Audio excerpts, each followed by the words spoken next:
The first step to forcing yourself to be consistent is knowing exactly what you're trying to be consistent with and why. That sounds simple, but it's often the part we skip. We want to be more consistent, more disciplined, more productive, but with what exactly? And for what reason? You've got to define that for yourself before anything else. I always say, don't chase vague ideas. Chase something you can see, feel, touch, breathe. If your goal is too broad, like I want to get healthy, or I want to be successful, then you're setting yourself up to float aimlessly. That's how people burn out before they ever get started. But if you say, I want to exercise for 30 minutes every morning, or I want to write 500 words every day before work, now you've got something solid, something real, something you can wrap your hands around and do. You've got to carve out what consistency looks like in your life, not your neighbor's, not some influencers on the internet. Yours. That means taking into account your energy levels, your responsibilities, your limitations, and your unique rhythm. There's no honor in copying someone else's routine if it doesn't fit you. There's no glory in trying to be consistent with things that don't even matter to you deep down. And let me tell you, when you know why something matters, that's when you start showing up for it, even when you don't want to, because desire fades, excitement wears off. But if you've rooted yourself in a real reason, one that reaches down into your spirit, you'll be more likely to push past the resistance. Ask yourself, what am I building here? Not just what you're doing today, but what you're shaping in the long run.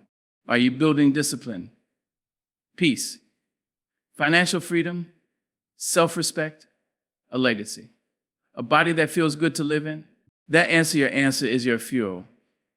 When I was trying to build certain habits in my life, I realized that the only way I'd stick to them was if they reflected who I believed I was becoming. I wasn't just trying to write every day, I was claiming the identity of a writer. I wasn't just trying to eat better, I was embracing the image of a woman who loves herself enough to nourish her body. You see, when the action lines up with your identity, you don't need to force it so much. You just start doing it because it feels like coming home to who you already are. So instead of asking, how can I force myself to be consistent? Try asking, who am I trying to become? And then let that answer guide what you need to daily. The right kind of consistency is born from clarity, not pressure. Now, once you know your goal, break it down. Make it small enough to actually begin. Sometimes we don't start because the task looks too big. Write a book is overwhelming. Write 1 page a day feels doable. Get fit is vague and intimidating. Do 15 push-ups after brushing my teeth is simple and specific. The brain loves simplicity. The soul loves momentum. Give yourself both, and don't fall into the trap of perfection. Consistency doesn't mean you never mess up. It doesn't mean you never skip a day. It means you keep showing up again and again because you've committed to the process, not just the result. So define what consistency looks like for you and make room for the human in you who sometimes gets tired or distracted. Be firm with your vision, but flexible with your methods. You'll last longer that way. One more thing, stop waiting until you feel ready. Most of us aren't inconsistent because we're lazy. We're inconsistent because we're waiting for a feeling that may never come.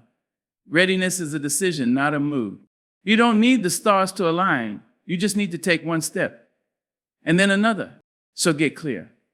Make it specific. Tie it to who you are and who you want to become. When you define what consistency actually means for your life, it's not about forcing anymore. It's about stepping into alignment every single day. Because if you don't know where you're going, how will you ever stay on the path? Let me tell you something. If you want to be consistent, truly consistent, you can't leave it up to chance.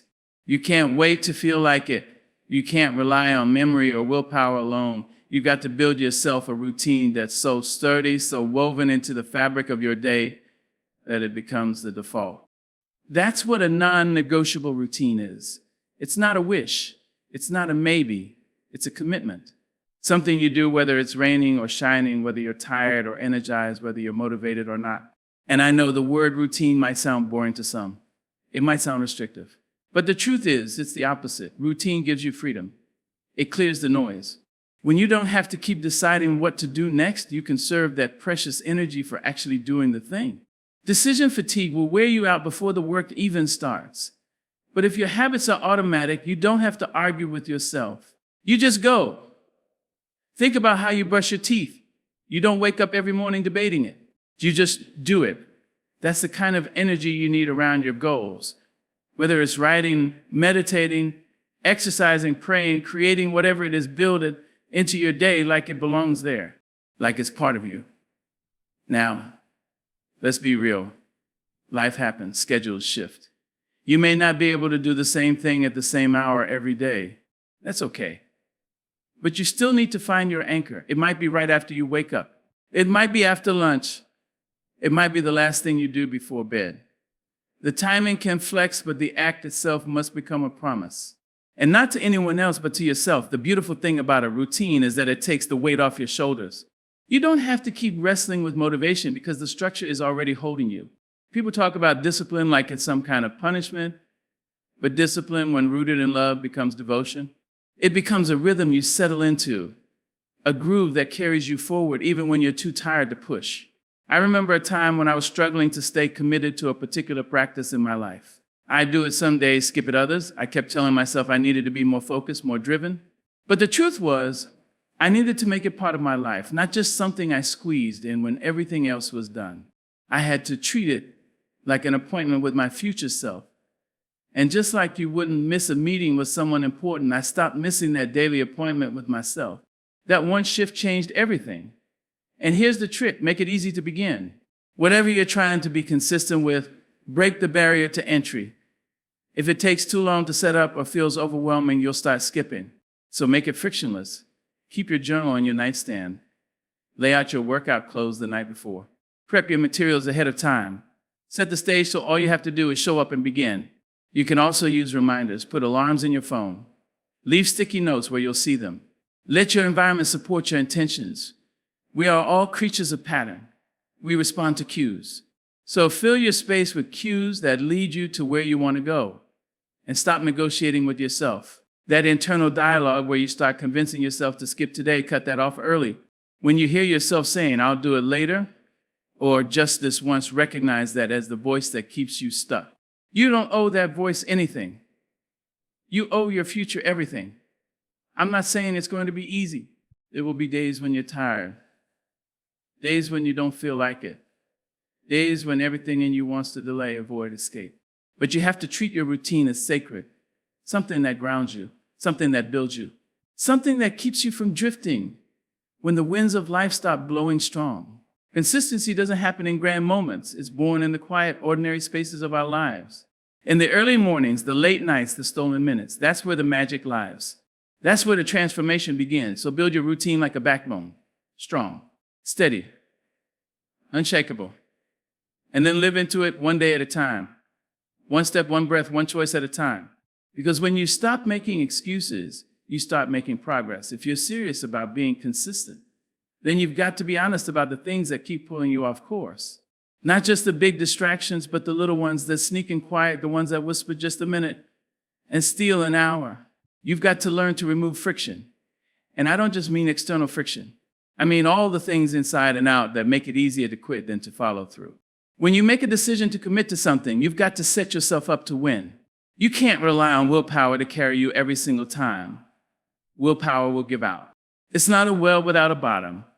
What saves you when willpower dries up is design, how you shaped your environment, your habits, your access to distractions, and your access to excuses. The fewer obstacles between you and your goal, the easier it becomes to be consistent. You see, we live in a world that is very good at stealing our attention. Every beep, every ping, every bright little screen, it's designed to take you out of your moment. And you have to fight back by simplifying the road to what you want. You want to work out? Set your shoes by the door. You want to eat better? Clear the junk out the kitchen. You want to write every day? Keep your notebook open, your computer charged, and the distractions tucked far away. Or don't wait until the moment of decision to decide. Decide in advance. Prepare in advance. Stack the odds in your favor. It's not about being perfect. It's about being intentional. If you know you're likely to procrastinate, then don't just hope you won't. Build in guardrails. Put the phone in another room. Block the websites that pull you away. Make it easier to do the right thing than to do the wrong one. And let's talk about temptation, because temptation isn't always some big flashy thing. Sometimes it's comfort. Sometimes it's a warm bed when you promised yourself you'd get up early. Sometimes it's scrolling through other people's lives when you should be tending to your own. It doesn't look evil. It looks easy. And the easier it is, the more dangerous it becomes. So what do? You make the thing you should do just as easy, even easier if you can. You want to wake up early, move the alarm clock across the room. You want to practice a new skill. Set a timer for just 10 minutes. Get yourself started, because the hardest part is not the doing, it's the starting. But once you start, something shifts. Momentum wakes up. And momentum, my friend, is worth more than motivation. Now, I'm going to say something you may not want to hear, but you need to hear it. Sometimes you have to make peace with being uncomfortable. You can't keep chasing what feels good in the moment. You have to chase what feels right in the long run. And that means sacrificing comfort now for freedom later. It means saying no to what's easy so you can say yes to what's necessary. But this isn't about punishment. It's about protection. You are protecting your time, your mind, your energy, and your future from the things that don't serve you. And it doesn't have to be dramatic. You don't have to declare war on your distractions. You just need to quietly, consistently remove their power. Every time you make the right thing a little easier to start and the wrong thing a little harder to fall into, you are building a system that supports your growth. You are not waiting to be rescued by inspiration. You are creating your own path, one decision at a time. And when you stumble, and you will stumble, don't turn it into a story. Don't give it more weight than it deserves. Just reset. Get up. Rearrange your environment again if you must. Recommit. Rebuild. But don't stay down just because you fell. Consistency isn't about being strong every single day. It's about building a life that makes it easier to stand up again when you're tired. And one of the kindest things you can do for yourself is to stop placing temptations within arm's reach. Make it easy to follow through. Make it hard to give up. Because if you keep clearing the path, eventually, walking it will feel like the most natural thing in the world. There comes a time when you have to stop depending on how you feel. Feelings are fickle. They change with the weather, with the mood of the day, with the smallest inconvenience. If you wait for motivation to carry you, you'll spend your life waiting until you're in the mood. Waiting until the energy shows up. Waiting until life feels just right. But consistency doesn't live in life in that waiting place. Consistency lives in discipline. And discipline is not loud. It is quiet, steady, and persistent. It doesn't beg for attention. It simply shows up. You see, motivation is what gets you started on a good day.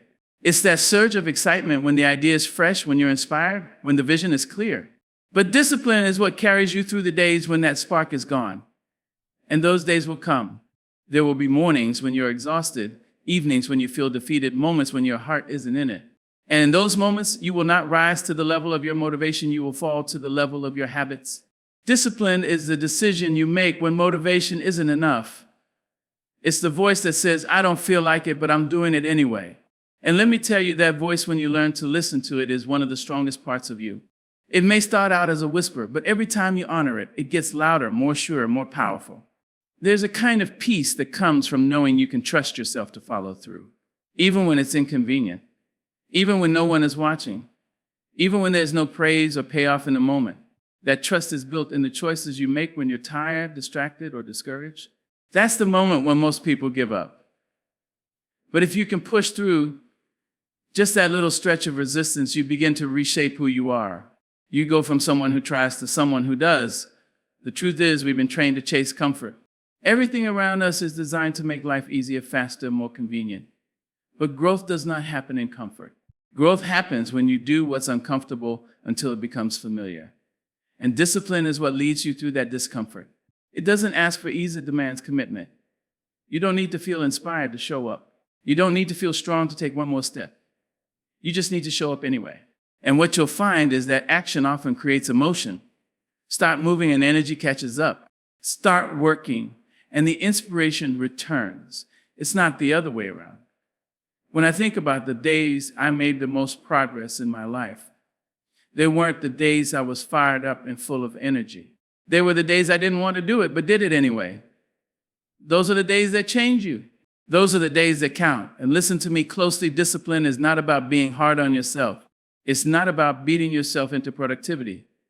It's about loving yourself enough to stay true to your path, to honor your word, to protect your vision. That's love in motion.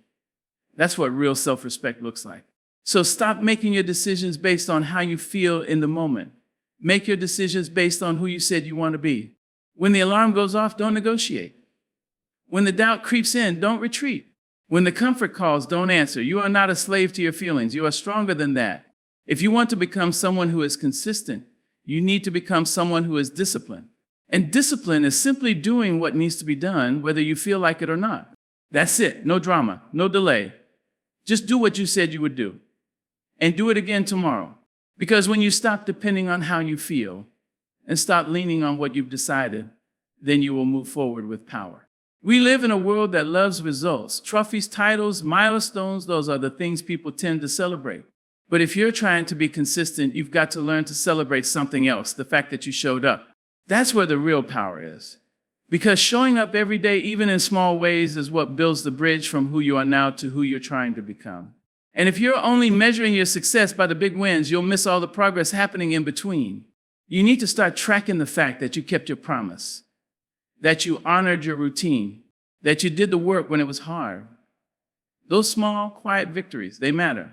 And if you don't take time to notice them, to acknowledge them, you'll stop believing you're getting nowhere. But you're building, brick by brick, step by step, repetition by repetition. When people lose momentum, it's rarely because they've failed. It's usually because they've forgotten how far they've come. They think, I'm still not there yet, instead of seeing all the days they didn't quit. That's why tracking matters, not for others, for you. Because your mind will try to trick you. It will focus on what's left instead of what's been done. But if you have a place on paper, on your wall, in a notebook where you're keeping a record of your consistency, you'll start to see the pattern you've been creating all along. Get yourself a calendar, a journal, a list, anything that makes your progress visible. Every time you keep a commitment to yourself, mark it down. Not just the days when it felt easy, but especially the days when it didn't. Those are the ones you should be proudest of. Because consistency isn't tested on the good days. It's tested when you're tired, distracted, uninspired. And when you push through anyway, you deserve to see that moment honored. Now let's talk about celebrating those moments. You don't have to throw a party. You don't need applause, but you do need acknowledgement. Something simple, a pause, a smile, a breath of gratitude, a small reward that tells your brain this matters.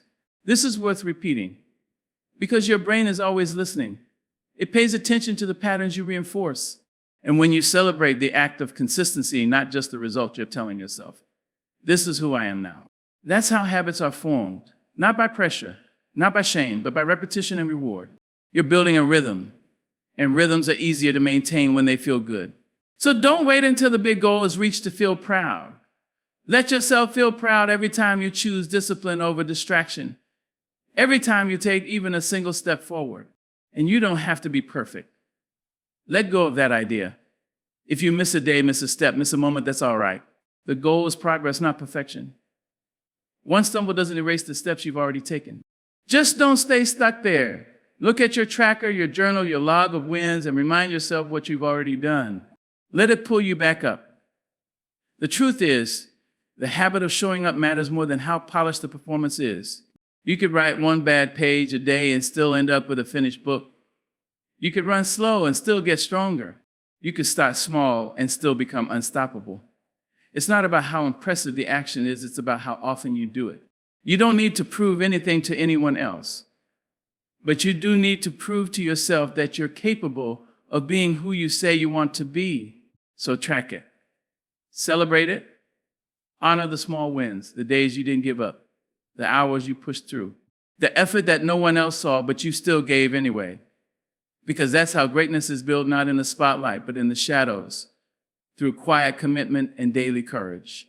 If you really want to be consistent, you have to understand this. Setbacks are part of the journey. They are not signs that you're failing. They are signs that you're moving. Anything that grows faces resistance.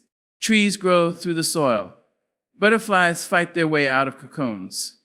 Real people get stronger by struggling, stumbling, and standing back up. So you have to stop treating a slip as a stop sign. It's just a bend in the road, not the end of it. You're going to mess up. You're going to skip a day, maybe a few. You might fall into old habits for a moment, forget your purpose, lose your spark. And that's okay. What's not okay is using that moment to justify quitting. What's not okay is letting shame take the wheel. You don't need to be perfect, you just need to be persistent. You need to be someone who can forgive yourself quickly and return to your path without dragging guilt behind you. Guilt doesn't move you forward. It keeps you stuck. It chains you to what went wrong instead of helping you rise toward what can still go right. Let it go. Learn from it, yes. Adjust your routine if you must.